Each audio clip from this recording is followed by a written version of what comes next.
السلام علیکم ورحمۃ اللہ وبرکاتہ۔ وعلیکم السلام۔ سبحان اللہ بحمدہ عدد خلقہ ورضا نفسہ وزنۃ عرشہ مداد کلمات سبحان اللہ بحمدہ۔ وعلیکم السلام۔ پارہ نمبر 18 ہے سورۃ مومنون اور اس کی آیت نمبر ہے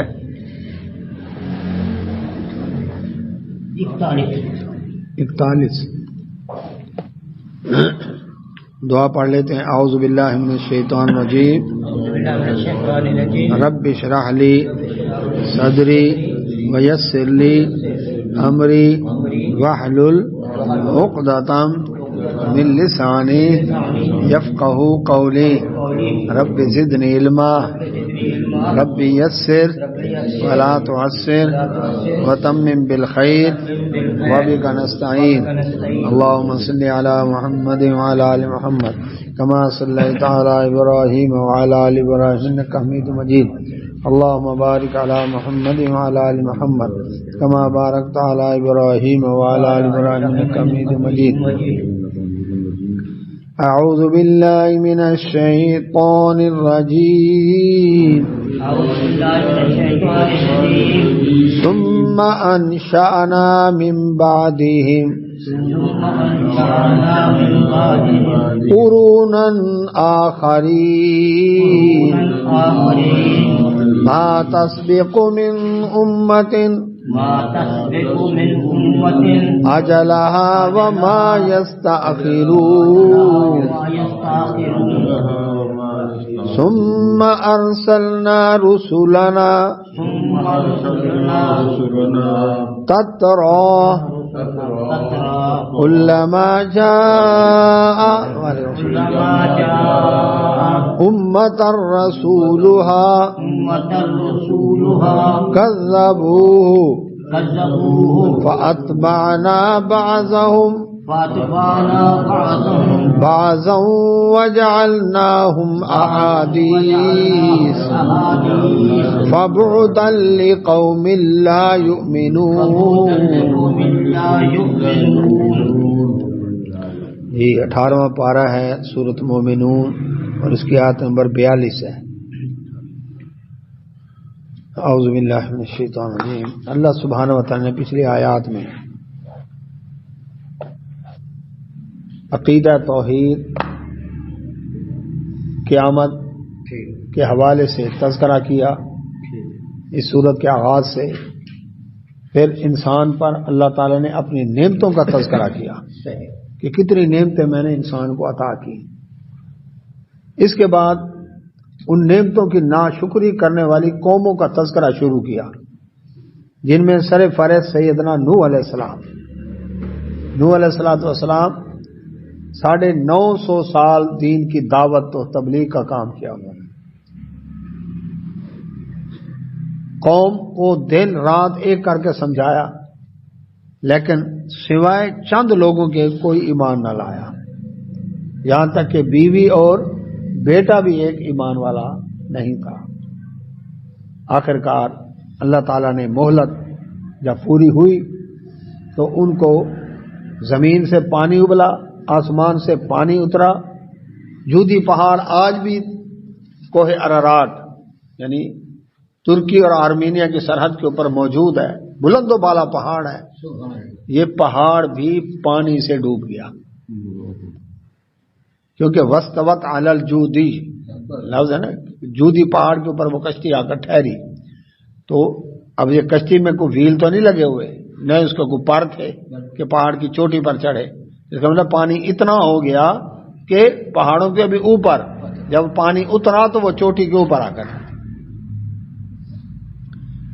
اس کے بعد اللہ سبحانہ و تعالیٰ نے اب ایمان والے بچے ہیں نا کشتی والے، ان کی نسل چلی۔ اب اللہ ہی جانتا کتنا عرصہ تک وہ ایمان پر قائم رہے، پھر ان میں شرک آ گیا۔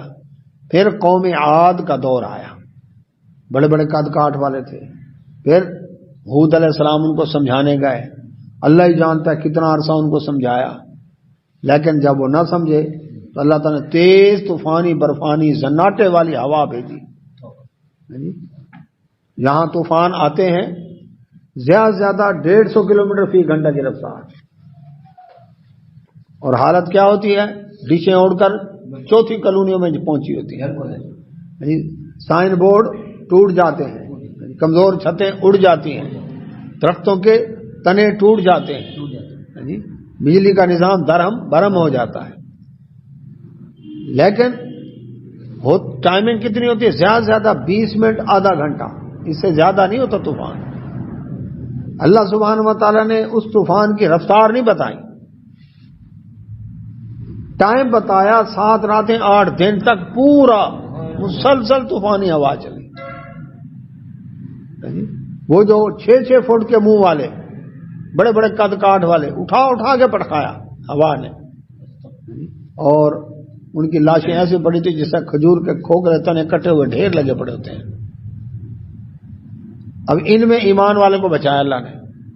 اب وہ ایمان والے کیا کہلائے؟ عاد ثانیہ، یعنی وہ عاد اولا تھے، یعنی عاد کی پہلی قوم، اور یہ عاد کی دوسری قوم قوم سمود مشہور ہوئی۔ ان کے پاس اللہ تعالیٰ نے ایسی ذہانت دی، پہاڑوں میں پتھروں سے پتھروں کو کاٹ کر انہوں نے مکان بنائے۔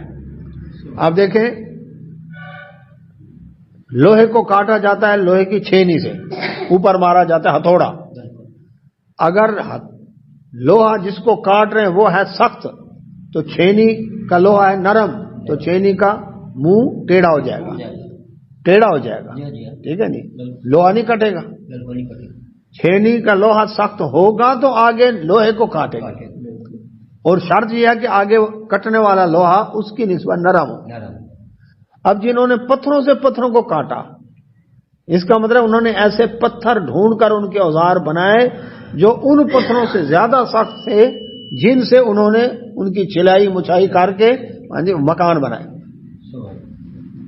تو اللہ سبحانہ و تعالیٰ نے ان کے پاس سیدنا صالح علیہ السلام کو بھیجا، ان کا منہ مانگا معجزہ اونٹنی بڑے قد کاٹ والی وہ ان کو دے دی، لیکن اس کے باوجود جب وہ نہ مانے، ایمان والوں کو اللہ نے ہجرت کا حکم دیا، چاندی تھے اور باقی سب کو فرشتے نے چیخ ماری پہاڑوں کے اندر مکان میں، کہتے یہاں کہاں آئے گا عذاب، یعنی اتنے مضبوط پہاڑ ہیں، یعنی زلزلہ آیا اور اندر ہی کلیجے پھٹے اور اندر ہی بجھ کر رہ گئے۔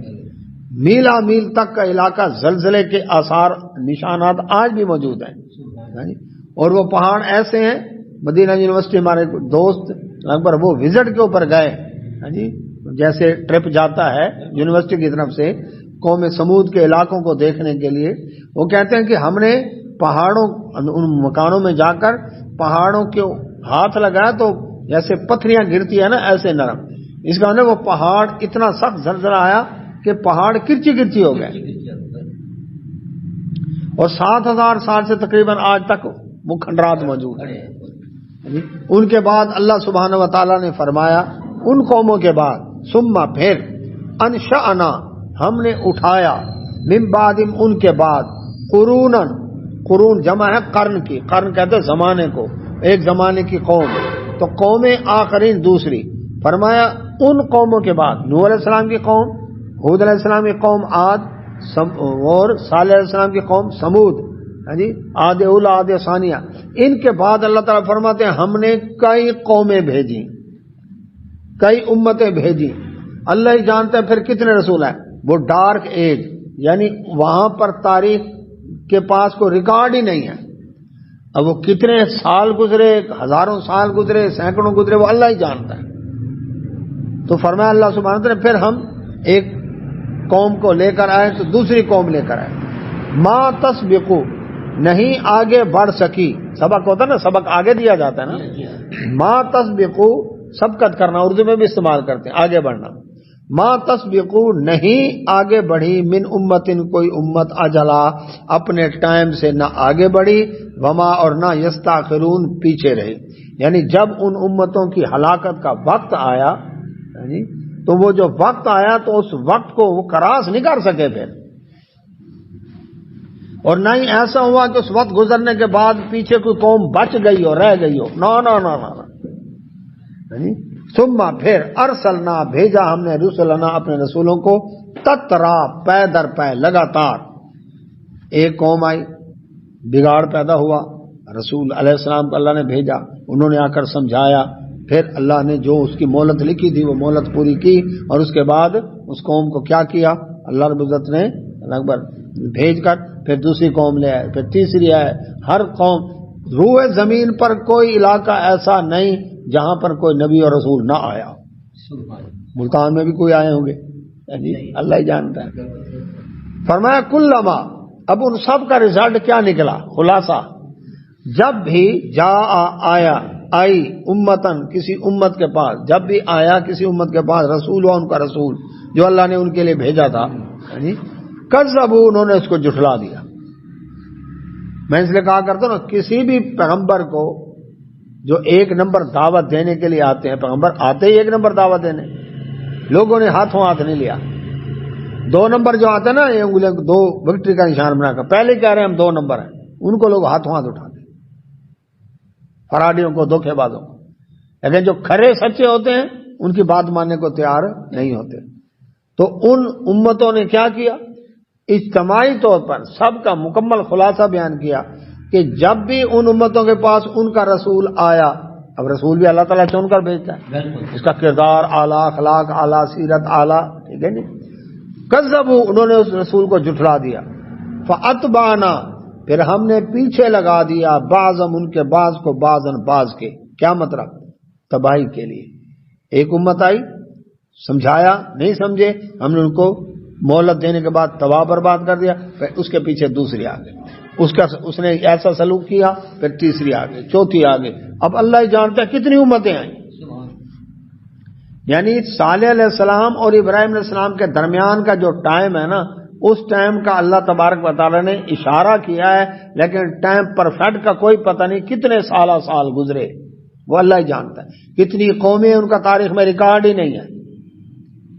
تو اللہ سبحانہ وتعالیٰ فرماتے ہیں ہم نے پھر ان کے ایک کو دوسرے کے پیچھے لگا دیا، اس میں تباہی میں، وجعلناہم، ہم نے بنا دیا ان کو احادیث، قصے، ان کے بس افسانے اور واقعات ہی رہ گئے، یہ بھی کہ ہوں گے، لیکن وہ کیا ہے، فبعدن، دفع دور ہو گئی، قوم لقوم، اس قوم کے لیے لا یؤمن، جو ایمان نہیں لا، جو بھی اللہ کی نہیں مانے گا اللہ ایسے دفع دور کرتا رہے گا۔ آیا، ٹائم دیا، مہلت دی، نہیں مانے، چل تو آگے، پھر دوسرے آئے، پھر چل آگے، تیسرے آئے، نہیں مانا، چل آگے۔ اللہ تعالیٰ فرماتے ہیں ثم، پھر ارسلنا، بھیجا ہم نے موسیٰ علیہ السلام کو، واخا، اور اس کے بھائی ہارون علیہ السلام کو، پھر موسیٰ علیہ السلام آئے، ہارون علیہ السلام۔ موسیٰ علیہ السلام سے پہلے بھی نبی اور رسولوں کا ذکر ہے، وہ قرآن میں ترتیب ہے۔ ایک تو ابراہیم علیہ السلام، یہ سب سے معروف جو تھے، پھر ابراہیم علیہ السلام، یعنی ابراہیم علیہ السلام اور صالح علیہ السلام کے درمیان کا ٹائم کا کوئی پتہ نہیں، امتوں کا کوئی پتہ نہیں، نبی اور رسولوں کا کوئی پتہ نہیں۔ قرآن میں صرف 25 نبی اور رسولوں کے نام آئے ہیں، کتنے؟ 25 نبی اور رسولوں کے نام آئے ہیں۔ ان کے علاوہ بتایا گیا وَلِكُلِّ قَوْمٍ ہاد، ہر قوم میں ہادی بھیجا ہے، ہر قوم میں نذیر بھیجا ہے۔ کسی کے بارے میں نامینیٹ کر کے نہیں کہہ سکتے کہ یہ پرفیکٹ نبی ہے، جن کا نام قرآن نے لیا وہ پرفیکٹ، وہ کنفرم، لیکن جن کا نام نہیں لیا، اب کوئی کہے جی کہ گوتم بدھ جو ہے وہ بھی کوئی نبی اور رسول تھا، نہیں کہہ سکتے، ہو بھی سکتا ہے نہیں بھی ہو سکتا۔ کنفیوشس، زرتشت وہ بھی نبی اور رسول تھے، رام، کرشن نبی اور رسول تھے، اللہ ہی جانتا ہے، نامینیٹ نہیں کریں گے، لیکن اجمالی طور پر ایمان رکھیں گے کہ اللہ تعالیٰ نے ہر علاقے کے اندر نبی اور رسول بھیجا ہے، اور ان کی دعوت کو دیکھا جائے گا۔ ان کی دعوت کے اندر کیا ہے؟ توحید، رسالت، قیامت کا عقیدہ، نماز، روزہ، زکوٰۃ، حج اور قربانی اور اخلاقیات۔ اب ان مذہبوں کے اندر کچھ نہ کچھ اخلاقیات باقی ہیں اور کچھ شکلیں ہیں عبادات کی، لیکن عقائد کے اعتبار سے کان اکثر مشرکین، اکثریت مشرکوں کی ہے۔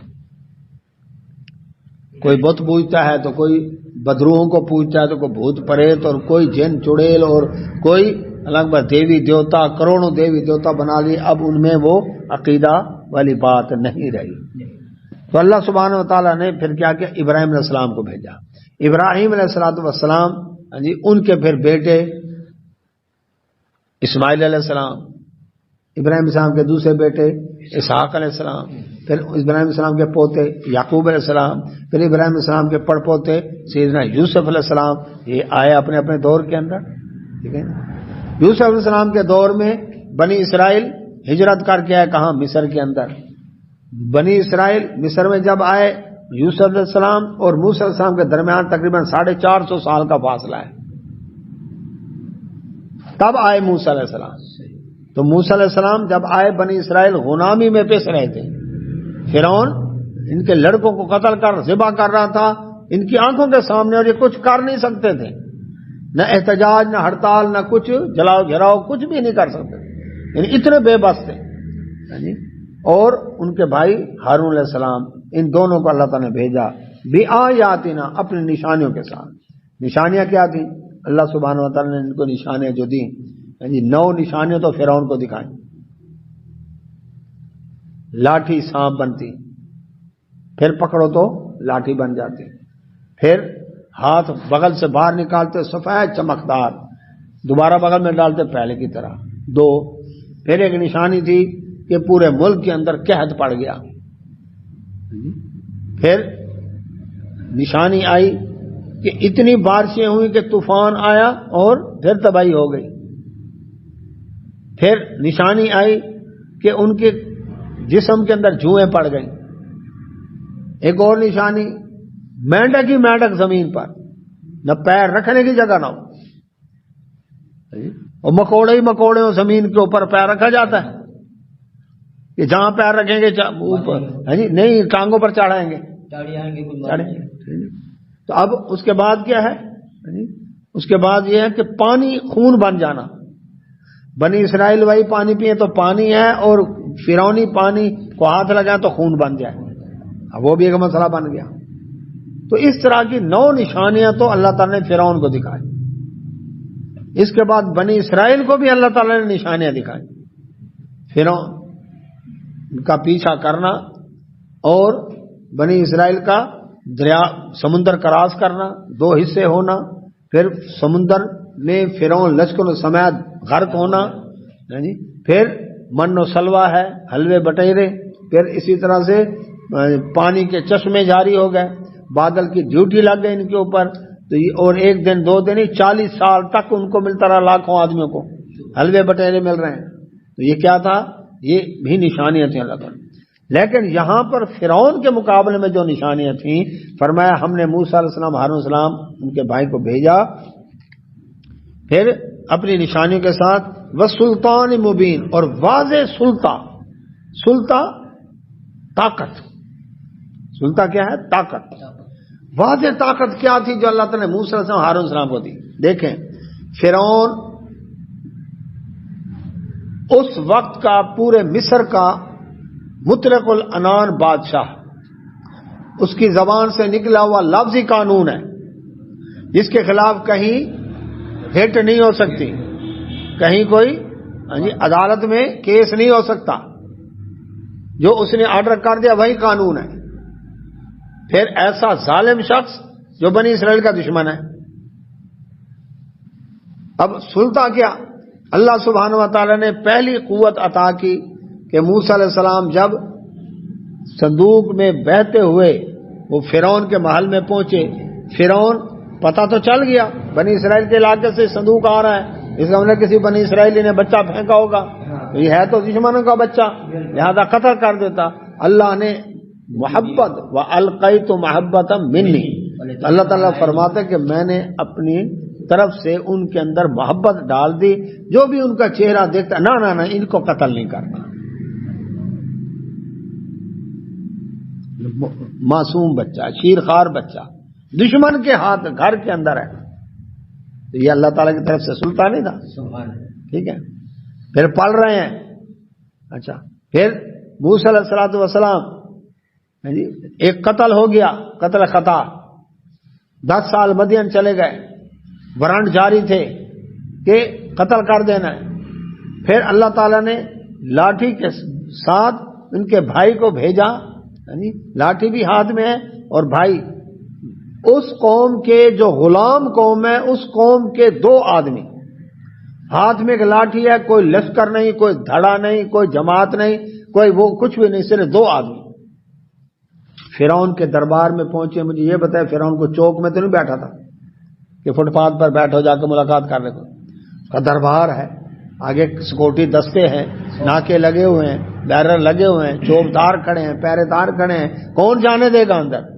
لیکن اللہ نے ایسا روب دبدبا دیا کہ اندر چلے گا، کسی کو روکنے کی جرت نہ ہوئی۔ یہ سلطان واضح پتہ چلتا ہے کہ ان کے پیچھے غیبی قوت ہے۔ فرعون کے بھرے دربار میں پہنچے، جا کر دعوت دی۔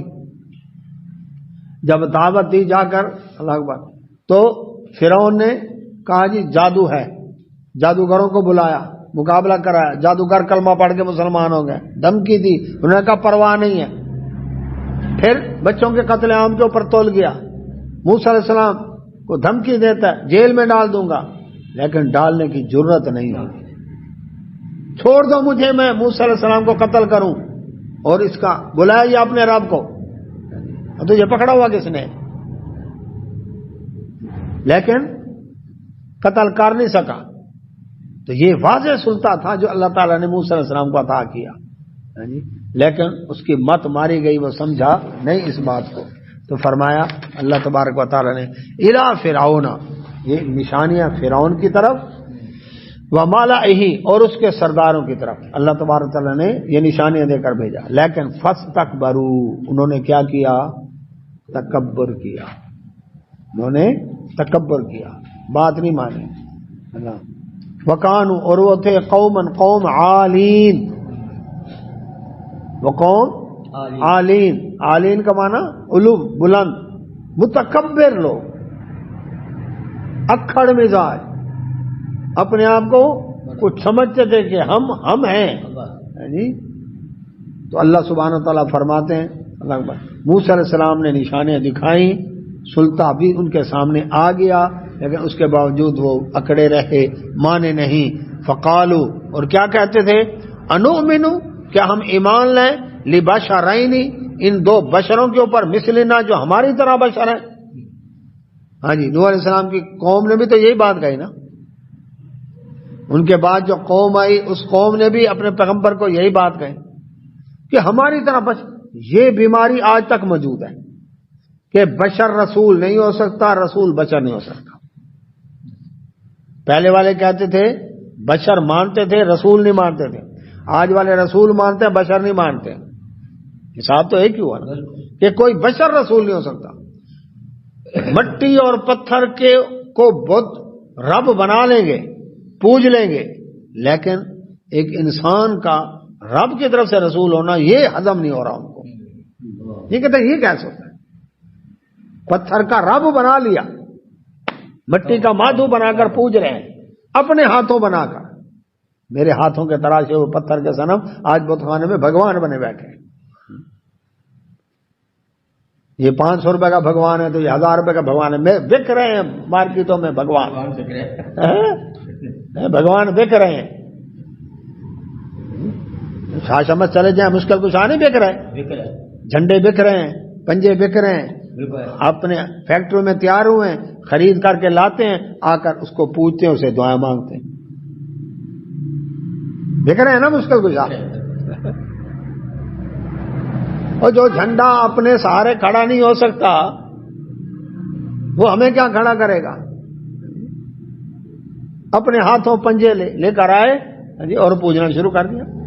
گھنٹہ گھر چوک میں میری آنکھوں کے سامنے جی بلا کر انہوں نے یہ ایک بڑا سا وہ لگایا اور اس کے اوپر جھنڈا لگایا، ہمارے آنکھوں سامنے جی 10 آدمی اس کو کندھوں پر اٹھا کر لا رہے تھے، اور آج وہ مشکل کشا ہے،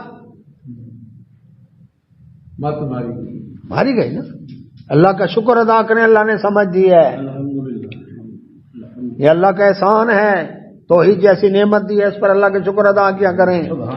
ہاں جی، الحمدللہ الذی ہدانا لہذا وما کنا لنہتدی لولا ان ہدانا اللہ، یہ اللہ کا احسان ہے۔ بڑے بڑے پڑھے لکھے لوگ ہیں، ڈگریوں والے ہیں کہ نہیں؟ بڑی بڑی ڈگریاں، پڑھے لکھے، اونچے اونچے خاندانوں والے، کھاتے پیتے لوگ، گاڑی روک کر آ کر اسے جھنڈے سے دعا کر اللہ گھوڑا مشکل کشا ہو گیا، تازیہ مشکل کشا ہو گیا. وہ گھوڑا جو حسین رضی اللہ عنہ کو نہ بچا سکا وہ تمہیں بچائے گا. جو اس کے نیچے سے بچوں کو گزار رہے ہیں سارا سال جو ہے نا وہ کیا ہوگا، یہ امن میں رہے گا، اس کو غم مصیبتیں نہیں آئیں گی. تو اہل بیت پر سے مصیبتیں ٹالی اس ذوالجناح نے. یہ سوچنے کا ٹائم ہی نہیں. ادھر کہیں مشکل کشا ہے، ادھر کہیں یہ مصائب ہے، ان کے اوپر تکلیفیں ہیں. تو اللہ سبحانہ و تعالیٰ فرماتے ہیں یہ کیا کہتے ہیں، ہماری طرح بشر تو ہیں دو، انسان ہی تو ہیں دو، ان پر اب ہم ایمان لائیں. وقومہما اور ان دونوں کی قوم لنا ہماری عابدون غلام ہیں. دو اعتراض کی. پہلا اعتراض کیا، ہماری طرح انسان ہی تو ہیں. وہی اللہ والے کا تصور جو لوگوں کے دلوں کے اندر ہے کہ اللہ والا کیسا ہونا چاہیے. دوسرا اعتراض کیا، اب آیا اس نے نکالا، ان کی قوم تو ہماری غلام ہے. غلام قوم کے یعنی ایک شخص جو ہے وہ اب ہمیں سمجھانے آیا تو ہمارے غلام ہیں. یہ بات ان کو ہضم نہیں ہو رہی تھی. اللہ اکبر. فکذبوہما ان دونوں کو جھٹلا دیا انہوں نے. فکانو لیکن پھر ہو گئے من المہلکین ہلاک ہونے والوں میں. زور بڑا لگایا. اللہ ہی جانتا ہے کتنا عرصہ تک سمجھاتے رہے. آخرکار پڑھ چکے ہم کہ اللہ تعالیٰ نے حکم دیا کہ راتوں رات میرے بندوں کو لے کر چلے جائیں. تو پورے ملک سے بنی اسرائیل کا ایک جگہ اکٹھا ہونا کہ نہ پولیس کو پتہ چلے نہ فوجیوں کو پتہ چلے. آخر چوکیاں ہیں، ناکے ہیں، ملک ہے. ایسے لوگوں کے اوپر تو نظر زیادہ رکھتے ہیں نا وہ جو غلام قوم ہے. لیکن رب نے ایسا ان کو اندھا کیا، ان کو پتہ نہیں چلنے دیا. یہ ایک جگہ اکٹھے ہوئے، یہاں سے چلے اور رب نے پہلے فرما دیا پیچھا ہوگا، تعاقب ہوگا آپ کا. اور فرعون نے لشکروں سمیت تعاقب کیا. آگے بحیرہ کلزم پانی کا سمندر، پیچھے فرعون کی فوجوں کا سمندر. موسیٰ علیہ السلام مارے گئے، مروا چھوڑے تو موسیٰ علیہ السلام نے کیا فرمایا، ان ربی معی سیہدین، میرا رب میرے ساتھ ہے، وہ مجھے ضرور راہ دکھائے گا. یہ ہوتا ہے اللہ پر توکل. آگے موت پیچھے موت. لوگ کہتے ہیں جی ہاں رب نزدیک ہے یا مکہ نزدیک ہے، اور یہ تو قرآن میں فیصلہ ہو چکا ہے کہ آگے موت پانی اور پیچھے موت فرعون. لیکن کس پر توکل؟ رب کے اوپر. تو اللہ تبارک و تعالی نے اس قوم کے لیے، کسی قوم کے لیے اور نہیں ہوا یہ کام کہ سمندر کے دو حصے کر کے پانی روک کر درمیان میں راستہ خشک کر دیا جو چلنے کے قابل ہو گئے. ورنہ کتنا کیچڑ دلدلیں اور کتنا ریت میں پیر دھنس جاتے ہوتے، لیکن لاکھوں بندے کراس کر گئے. ایسا اللہ تعالیٰ، یہ اس کے حکم کے آگے کوئی دیر نہیں ہے. اور فرعون آیا لشکروں سمیت، اس نے اچھا اس وقت بھی مت ماری گئے. ابھی کبھی سمندر دو حصے تو ہوتا نہیں ہے. یہ جو ہو گیا چلو اب میں کلمہ پڑھ لوں مان لوں، باقی موسیٰ علیہ السلام کا رب موسیٰ علیہ السلام کے ساتھ ہے. لیکن اس نے کہا اللہ شرذمۃ القلیلون، تھوڑے سے تو ہے، میں ابھی جا کر ان کو ختم کر دوں گا. وہی طاقت کہنے سے میں شیر کی طرح عقل استعمال نہیں کی. نتیجہ کیا نکلا؟ اللہ نے پانی ملا دیا اور وہ غرق ہو گیا. اس کی لاش کو بچایا عبرت کے لیے، آنے والی نسلیں عبرت پکڑیں. اللہ تعالیٰ نے فرمایا وَلَقَدْ اور تحقیق آتینا ہم نے عطا کی موسیٰ علیہ السلام کو الکتاب کتاب. کون سی؟ تورات. کس لیے آئی؟ لعلہم تاکہ وہ یہتدون ہدایت پا جائے. بنی اسرائیل جب کراس ہو گئے، اب اس قوم کو غلامی سے نجات ملی ہے، اب ان کو ایک آئین دستور شریعت کی کتاب چاہیے تھی. اللہ تعالیٰ نے موسیٰ علیہ السلام حکم دیا کوہ طور پر آئیں اور آ کر تورات لے جائیں. تورات اللہ کی کتاب آئی بعد میں. فرعون ہوا غرق پہلے. فرعون کا جرم کیا تھا سوچنے کی بات ہے. کتاب کا تو منکر نہیں تھا نا، وہ کتاب تو بعد میں آئی ہے. اللہ کو بھی مانتا تھا، اللہ کو مانتا تھا نا، ٹھیک ہے. لیکن اس کا جو جرم تھا وہ جرم یہ تھا کہ اللہ رب العزت نے موسیٰ علیہ السلام پر جو وحی نازل کی، جو کتاب کے علاوہ تھی، تورات کے علاوہ تھی، وہ وحی تھی وحی خفی، جس کو کہتے ہیں حدیث رسول علیہ السلام۔ تو موسیٰ علیہ السلام کی حدیث کا منکر تھا۔ فرعون کا جرم انکار حدیث تھا۔ وہ لوگ جو کہتے ہیں ہمیں قرآن کافی ہے، ہمیں حدیث کی ضرورت نہیں، تو پوچھو قرآن میں فرعون کے غرق ہونے کا ذکر موجود ہے، وَأَغْرَقْنَا آلَ فِرْعَوْنَ۔ فرعون کس جرم میں غرق ہوا؟ موسیٰ علیہ السلام کی حدیث نہیں مانی اس نے۔ موسیٰ علیہ السلام کی حدیث کا انکار کیا، اس جرم کے اندر اللہ نے اس کو غرق کیا۔ تو وہی ایک جلی ہے، ایک وحی خفی ہے۔ وہی جلی اللہ کی کتاب ہے، اور وحی خفی جو پیغمبر پر کتاب کے علاوہ وحی اس کی تشریح نازل ہوتی ہے۔ تو اسی طرح سے قرآن اتارا اللہ نے، صاحب قرآن کو بھی ساتھ بھیجا۔ یہ قرآن ہے کس نے کہا؟ ہم نے اترتے دیکھا؟ ہم نے جبرائیل السلام کو دیکھا؟ قرآن خود بول رہا ہے میں قرآن ہوں؟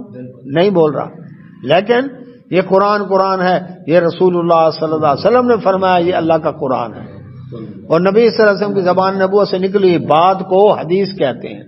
تو اس لیے قرآن کو بھی حدیث کہا گیا، فَبِأَيِّ حَدِيثٍ بَعْدَهُ يُؤْمِنُونَ۔ اس حدیث کے بعد آپ کس پر ایمان لاؤ گے؟ تو یہ قرآن بھی حدیث رسول اللہ صلی اللہ علیہ وسلم ہے، کیونکہ نبی صلی اللہ علیہ وسلم کی زبان نبوت سے یہ کلمات ادا ہوئے ہیں، کلام اللہ کا ہے۔ تو اللہ سبحانہ و تعالیٰ فرماتے ہیں ہم نے کتاب نازل کی تاکہ یہ لوگ کیا کریں؟ ہدایت پا جائیں۔ وَجَعَلْنَا ابْنَ مَرْيَمَ، اور ہم نے بنایا مریم کے بیٹے کون؟ عیسیٰ علیہ السلام، وَأُمَّهُ، اور ان کی ماں کو، آیتاً، نشانی۔ اچھا، اب موسیٰ علیہ السلام، ہارون علیہ السلام کے بعد پھر کئی نبی آئے، مثلا داؤد علیہ السلام سب سے معروف ہوئے، یوسف علیہ السلام کے بعد موسیٰ علیہ السلام، ہارون علیہ السلام، ہارون علیہ السلام کے بعد داؤد علیہ السلام زیادہ معروف ہوئے، پھر ان کے بیٹے سلیمان علیہ السلام، پھر ایسے چلتے آئے یہاں تک کہ زکریا علیہ السلام اور عیسیٰ علیہ السلام کا دور آ گیا۔ اس دوران یونس علیہ السلام، ایوب علیہ السلام، ذوالکفل، الیسع، جن کے نام قرآن میں آئے ہیں انبیاء علیہ السلام کی فہرست میں، ان کا تذکرہ آتا ہے۔ تو اللہ سبحانہ و تعالیٰ نے فرمایا ہم نے مریم کے بیٹے عیسیٰ علیہ السلام اور ان کی ماں کو ایک نشانی بنایا۔ دو نشانیاں نہیں کہا، کیا بتایا؟ ایک نشانی۔ پھر ابن مریم کہا۔ واضح ہو گیا کہ پورے قرآن میں کہیں بھی یہ نہیں ہے کہ کسی شخص کو اس کے باپ کے نام سے نسبت دی گئی ہو، کہ نوح علیہ السلام ابن آدم، نہ کہیں نہیں ہے، ان کا نام لیا گیا۔ واحد مریم سلام اللہ ہیں جن کا نام قرآن میں اللہ نے لیا، باقی کسی عورت کا نام نہیں لیا، نہ اس کے نام سے نسبت کسی کی ہے۔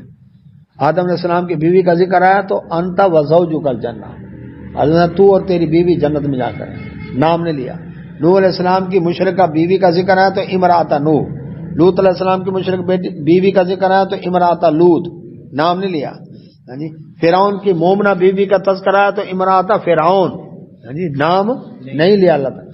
موسیٰ علیہ السلام کی ماں کا تذکرہ آیا تو ام موسیٰ، موسیٰ علیہ السلام کی ماں، نام اللہ نے نہیں لیا۔ اچھا، یوسف علیہ السلام کی عزت پر حملہ کرنے والی عورت کا ذکر آیا تو اللہ نے نام نہیں لیا بلکہ امرأۃ العزیز۔ زلیخا نام قرآن حدیث کے اندر نہیں ہے، یاد رکھیں، بائبل میں بھی نہیں ہے، یہ بائبل کی تشریح تالمود کے اندر ہے، وہاں سے لیا گیا، لیکن قرآن حدیث میں یہ ذکر اس کا نہیں ہے۔ نہ ہی اس کی شادی کا ذکر ہے کہ یوسف علیہ السلام کے ساتھ شادی ہو گئی، یہ سورہ یوسف میں وضاحت ہو چکی ہے۔ تو بات یہ ہو رہی ہے کہ اللہ تبارک و تعالیٰ نے کسی عورت کا نام نہیں لیا، یعنی عورت کے نام پر بھی پردہ رکھا ہے۔ تو جس عورت کے نام پر پردہ ہے وہ بے پرد پھرنے کی اس کو اجازت ہوگی؟ اس کے نام پر ہی پردہ ہے۔ حاتم طائی کی بیٹی جنگ میں گرفتار ہوئی، سر پر کپڑا نہیں تھا، رسول اللہ صلی اللہ علیہ وسلم نے اپنی چادر مبارک کندھے سے اتار کر دی، فرمایا اس کا سر ڈھانک لو۔ صحابہ نے عرض کیا لیکن یہ تو کافر کی بیٹی ہے، فرمایا بیٹی بیٹی ہوتے ہیں، چاہے مومن کی ہو چاہے کافر کی۔ سبحان اللہ، غیرت والے نبی تھے صلی اللہ علیہ وسلم۔ واحد عورت ہے مریم سلام علیہ جن کا نام لیا اللہ نے قرآن میں۔ کیوں؟ اس لیے کہ ایک عورت کے بیٹے کو لوگ اللہ کا بیٹا کہہ رہے تھے، اللہ کی توحید پر حرف آ رہا تھا۔ اللہ تعالیٰ نے فرمایا وہ تو عورت، مریم نام کی عورت کے بیٹے ہیں۔ اب ماں کو نام لے کر پکارے گا بیٹا، باپ کو نام لے کر پکارے گا، لیکن جب کوئی پوچھے تیرے باپ کا نام کیا ہے تو کیا کہے گا؟ ابا۔ اب نام لے گا نا، ماں کا نام کیا ہے جی لکھواؤ جی نادرا کے اس میں، تو کیا کہے گا؟ اماں۔ نہیں، نام لکھوائے گا نا۔ تو اب ضرورت پڑی تو اللہ نے مریم سلام کا، تو ابن مریم قرآن میں حکم ہے کہ ادعوہم لآبائہم، اپنے باپوں کے ناموں کے ذریعے سے پکارے جاؤ، نسبت باپ کے نام سے ہو۔ لیکن یہاں اللہ نے ابن مریم عورت کے نام سے کہا، اس کا مطلب ہے ان کا بن باپ کے منہ جانا پیدائش ہوئی ہے۔ اگر ان کا والد ہوتا تو اللہ تعالیٰ ابن مریم نہ کہتا۔ تو یہ وضاحت ہوئی، یہ ہم پڑھ چکے ہیں، یہ سارا تذکرہ سورہ مریم کے اندر اس کی وضاحت ہو چکی ہے۔ تو مسیح ابن مریم علیہ السلام اور وامہ، اور ان کی والدہ، یہ دونوں ایک نشانی ہے، الگ الگ نشانی نہیں، دونوں ایک نشانی۔ مریم سلام علیہ کیسے نشانی ہے کہ ان کی والدہ نے نظر مانی تھی کہ میں نے اپنی اللہ بیٹا عطا کر، منت یہ تھی بیٹا دے، میں اس کو تیرے نام پر وقف کر دوں گی، دین کا کام کرے گا، میں اپنی خدمت نہیں کراؤں گی۔ لیکن بیٹی پیدا ہو گئی، وعلیکم السلام، اللہ نے اسی کو قبول کر لیا۔ پھر یہ اللہ تبارک نے بن باپ کی ان کی وہ جانا پیدائش کن کی؟ عیسیٰ علیہ السلام کی۔ ان کا تذکرہ پورا مریم سلام علیہ کا سورہ آل عمران میں اور سورہ مریم کے اندر تفصیل کے ساتھ آیا کہ مریم سلام علیہ سے لگ بھگ فرشتے نے کلمہ کون پھونکا کہ بن باپ کے ہو جا، رب کا آرڈر تھا، اور بن باپ کے عیسیٰ علیہ السلام کی ولادت ہوگی۔ پھر بغیر موسم کے مریم سلام علیہ کے پاس حجرہ میں پھال آ رہے ہیں، جس پر زکریا علیہ السلام نے دعا کی کہ اللہ بے موسم کے اگر ان کو دے سکتا تو مجھے بھی، میری موسم نہیں ہے، مجھے بھی اولاد دے سکتا ہے۔ اللہ نے ان کو بھی بیٹا عطا کیا۔ تو یہ دونوں ماں بیٹا مل کر ایک نشانی ہے۔ اللہ سبحانہ و تعالی نے فرمایا وآویناہما، اور ہم نے ان دونوں کو ٹھکانہ عطا کیا الی ربوۃ، ربوہ کہتے ہیں ایسی جگہ جو اونچی ہو، جیسے ملتان میں ہے نا گھنٹہ گھر چوک ہے اور قلعہ کونا کا صبح اونچی جگہ ہے، دمدمہ اس سے اونچی جگہ ہے، تو یہ کیا ہوگا؟ اس کے عربی زبان میں لفظ ہے اونچی جگہ، ٹیلے والی، تو اس کے لیے لفظ استعمال ہوتا ہے ربوہ۔ ہم نے ان دونوں ماں بیٹے کو ٹھکانہ دیا کہاں؟ اونچی جگہ پر، ذات قرار، رہنے کے لیے، ومعین، اور چشمہ بھی وہاں پیدا کر دیا۔ یہ ہم پڑھ چکے ہیں کہ مریم سلام علیہ جب حاملہ ہوئی اللہ کے کلمہ کن سے، تو پھر کیا ہوا؟ وہ حجرہ چھوڑ کر چلی گئی باہر ویرانے میں، وہاں پر تھی اونچی جگہ، وہ ہے ربوہ۔ تو اس اونچی جگہ پر وہاں کھجور کا تنا، فرشتے نے کہا کہ اس تنے کو ہلائیں، تازہ کھجوریں نیچے گریں گی، اور دوسرے نمبر پر زمین سے پانی کا چشمہ اللہ نے پیدا کر دیا، پانی پی اور کھجوریں تازہ کھا۔ اچھا، بڑے سے بڑا پہلوان بھی ہو نا، زمین پر بیٹھ کر کھجور کے تنے کو ہلائے تو تنا ہلتا نہیں ہے، یہ اللہ کا حکم تھا۔ تو اب اس میں یہ بھی ہے کہ درد ذہ، اس درد کو برداشت کرنے کے لیے آدمی کیا کرتا ہے؟ جب کوئی تکلیف درد ہو نا تو دانتوں پر دانت رکھ کے اس کو برداشت کرنے کی کوشش کرتا ہے، تو ادھر جب زور لگائیں گے تو ایک قسم کا برداشت پیدا ہوگی، زور ادھر لگ رہا ہے نا، تو اللہ سبحانہ و تعالی نے فوراً وہیں پر ایک مٹرنٹی ہوم بنا دیا، یعنی ایمرجنسی مٹرنٹی ہوم قائم کر دیا مریم سلام۔ وہ تھی ربوہ، وہ تھی جگہ اونچی جگہ جہاں پانی کا چشمہ بھی تھا اور ماں بیٹا دونوں موجود تھے۔ اللہ تعالیٰ نے فرمایا میں نے وہ جگہ ان کو عطا کر دی۔ لیکن ہندوستان کے ضلع گورداسپور کا ایک قصبہ قادیان، وہاں کا رہنے والا ایک شخص مرزا غلام احمد قادیانی، جو سیالکوٹ کی کچہری میں منشی تھا، انگریز کے دور کے اندر اس نے سب سے پہلے تو عیسائیوں کے ساتھ مناظرے شروع کیے. لوگوں نے کہا یہ تو اسلام کا بڑا خدمت گار ہے، خیر خواہ ہے، پادریوں کو چیلنج کر رہا ہے. پھر آہستہ آہستہ اس نے رنگ بدلتا آیا. رنگ بدلتے بدلتے اس نے کیا کہا کہ میں کیا ہوں جی؟ مہدی ہوں، راہ دکھانے والا. پھر کہا مسیح موعود ہوں، یعنی وہ مسیح علیہ السلام جن کے بارے میں حدیث کے اندر نشانیاں موجود تھیں کہ آخر زمانے میں انہوں نے آنا ہے. کہتے ہیں وہ عیسیٰ علیہ السلام تو ہو گئے فوت، وہ جو آنے والی نشانی ہے نا وہ میرے بارے میں. مسیح موعود یعنی وہ جو آنا تھا نا جس مسیح نے، وہ میں ہوں. اس نے یہ دعویٰ کھڑا کر دیا. پھر مسلمانوں کی آنکھیں کھلی، انہوں نے کہا یہ تو فراڈیا بندہ ہے. اس نے تو پہلے ایک گراؤنڈ بنا کر لوگوں کے دلوں میں اپنا تقدس پیدا کیا ہے، اور اب یہ آ گیا اس کے اوپر سے میں مسیح موعود ہوں. پھر بعد میں پھر کہنے لگا میں خود مسیح ہوں. ٹھیک ہے جی. کشتی نوح کتاب رسالہ لکھا اس کا آج بھی موجود ہے. اس رسالے میں لکھتا ہے مجھے 10 مہینے کا حمل ہوا، اس حمل کے نتیجے میں میں مریم تھا اور مجھ سے عیسیٰ علیہ السلام پیدا ہوا اور میں خود مسیح ہو گیا، لہذا میں خود مسیح ابن مریم. مائی آپ تے پوتری آپ. پھر 10 مہینے کا تھی وہ حمل مرد کو تھیندے. وعلیکم السلام. یہ تو اس کے دماغ خراب ہونے کی نشانی ہے، اور کوئی دلیل یاد کرنے کی ضرورت ہی نہیں ہے. مرزا غلام احمد قادیانی کا رسالہ کشتی نوح یاد رکھنا. مجھے ایک شخص نے بڑے فخر سے کہا، میں ایک دکان پر گیا، مجھے نہیں پتا تھا یہ قادیانی کی دکان ہے، ہارڈ ویئر کی دکان تھی. اس کے اوپر لکھا ہوتا یہاں خریدا ہوا مال واپس کیا جاتا ہے. میں نے کہا جی آپ نے تو، ہر کوئی لکھتا ہے خریدا ہوا مال واپس نہیں ہوتا، اور آپ نے لکھا ہے کہ خریدا ہوا مال واپس ہوتا ہے. آپ نے تو بڑا اچھا اخلاق پیش کیا ہے. کہ لگا جی میرا جماعت احمدیہ سے تعلق ہے، یہ اپنے آپ کو احمدی کہلاتے ہیں جماعت. جب یہ پتا میں کہا اچھا وہ مرزا غلام احمد قادیانی جس نے اپنے رسالے میں لکھا مجھے 10 مہینے کا حمل ہوا ہے. کہتے کہا میں کہ لیا رسالہ لیا، میں دکھا دیتا ہوں اس میں سے لکھا ہوا. تو یہ یاد رکھیں کہیں بھی ایسا کسی سے چلے پتا چلے تو کہہ دیں کشتی نور رسالے میں وہ لکھتا ہے کہ مجھے 10 مہینے کا حمل ہوا. یہ تو اس کے دماغ خراب ہونے کی نشانی ہے، باقی تو باتیں الگ رہ گی نا. وہ پتا تھا اس کو، وہ کہاں کرے. ڈائر غازی خان سے ساتھی نے فون کیا، انہوں نے کہا جی وہ ہمارا کلیگ ہے وہ قادیانی ہے. تو میں نے کہا کراؤ بات اس سے. تو اس نے بات کی تو میں نے کہا اچھا وہ میں نے کہا رسالے میں لکھا ہے اس نے میں 10 مہینے کا حمل ہوا ہے. کہتے کہاں؟ میں نے کہا کشتی نو اس کا رسالہ ہے. اس کے بعد پھر فون نہیں آیا اس کا. اللہ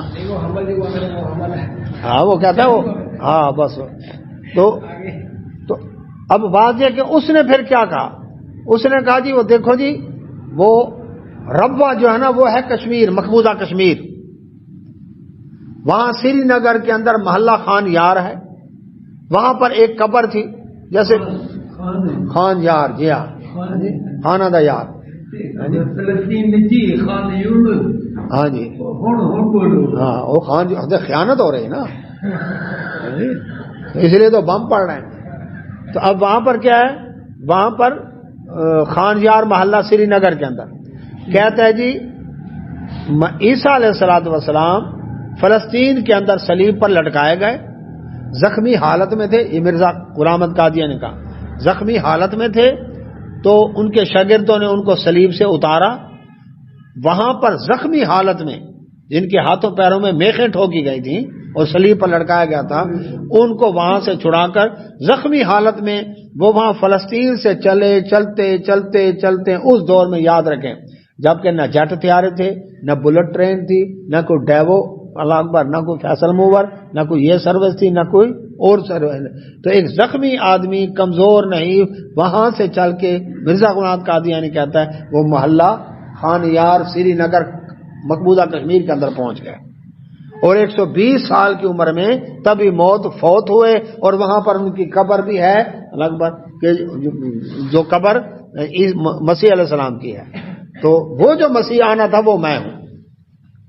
اچھا، اب وہ قبر جو ہے جس کے بارے میں وہ بات کہہ رہا ہے، وہاں پر پہلے لوگوں میں مشہور تھی کہ کسی نبی کی قبر ہے، کوئی یوسف آج کے نام سے کوئی نبی تھا، اس نے کہا بس افواہ تھی نا، اس نے کہا کام بن گیا، کام بن گیا۔ تو مرزا قادیانی نے کہا ربا کس کو؟ مقبوضہ کشمیر کے سری نگر کو۔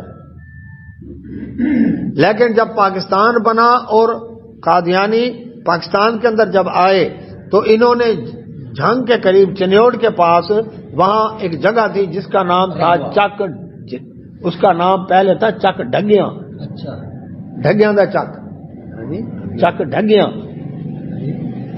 تو اس کا نام انہوں نے رکھ لیا ربوہ، یعنی ان کے مرشد نے ان کو کہا ربوہ ہے مقبوضہ کشمیر، انہوں نے ربوہ بنا لیا چنیوٹ کے پاس، ٹھیک ہے نہیں، تاکہ قرآن میں جب یہ ربوہ کا لفظ ہے، دیکھو دیکھو جی ہمارے ربوہ کا تو قرآن میں ذکر ہے، یہ ایک سوچی سمجھی سکیم تھی۔ پھر مسلمانوں نے احتجاج کیا اور مہم چلائی، ختم نبوت کی تحریک چلی، بڑی قربانیاں دیں، شہادتیں ہوئیں، تب جا کر حکومت پاکستان نے ربوہ کا نام تبدیل کر کے چناب نگر رکھا۔ اب اس کا نام کیا ہے؟ چناب نگر، ربوہ نہیں ہے۔ تو ربوہ اصل میں کیا تھا؟ اونچا ٹیلا جہاں پر عیسیٰ علیہ السلام کی ولادت ہوئی، وہ ہے فلسطین کے اندر، وہ فلسطین کے اندر ہے، کیونکہ وہاں نیچے چشمہ تھا۔ اچھا، دوسری بات کہ اب وہ کہتے ہیں نا جھوٹے کو اللہ اکبر بات یاد نہیں رہتی، کیونکہ ہے جو جھوٹا، تو اب اس نے یہ تو کر لیا کہ جی مقبوضہ کشمیر ربوہ ہے، وہ جو سری نگر وہ ربوہ ہے، تو اس لیے وہاں پر عیسیٰ علیہ السلام کی قبر ہے۔ قرآن نے تو کہا کہ ہم نے ابن مریم اور امہ مریم سلام علیہا کے بیٹے عیسیٰ علیہ السلام اور ان کی والدہ یعنی مریم سلام علیہ، ان دونوں کو نشانی بنایا، وآویناہما، اور ان دونوں کو جگہ دی الی ربوۃ ذات قرار و معین، ان دونوں کو جگہ دی اس ربوہ کے اندر، اس جگہ۔ تو اب وہاں عیسیٰ علیہ السلام کی قبر تو کہہ دی، لیکن عیسیٰ علیہ السلام کی والدہ کہاں ہے؟ قبریں تو دونوں نہیں چاہیے تھی، اس کا مطلب ہے جھوٹ پر ہی جھوٹ ہے۔ تو ربوہ سے مراد وہی فلسطین کے اندر جو اونچی جگہ جہاں عیسیٰ علیہ السلام کی ولادت ہوئی وہ جگہ تھی۔ تو اللہ سبحانہ و تعالیٰ نے ان آیات کے اندر جو تذکرہ کیا، اللہ اس تذکرے کے اندر یہ آیا کہ اللہ کی نعمتوں کا انکار کرنے والی جو قومیں تھیں ان قوموں کا پھر حشر اور انجام کیا ہوا۔ نوح علیہ السلام سے لے کر عیسیٰ علیہ السلام تک اللہ تبارک و تعالیٰ نے یہ تذکرہ کیا۔ اللہ سے دعا اللہ سب نے عمل توفیق عطا فرمائے۔ وآخر دعوانا الحمدللہ، سبحانک اللہم و بحمدک، اشہد ان لا الہ الا انت، استغفرک۔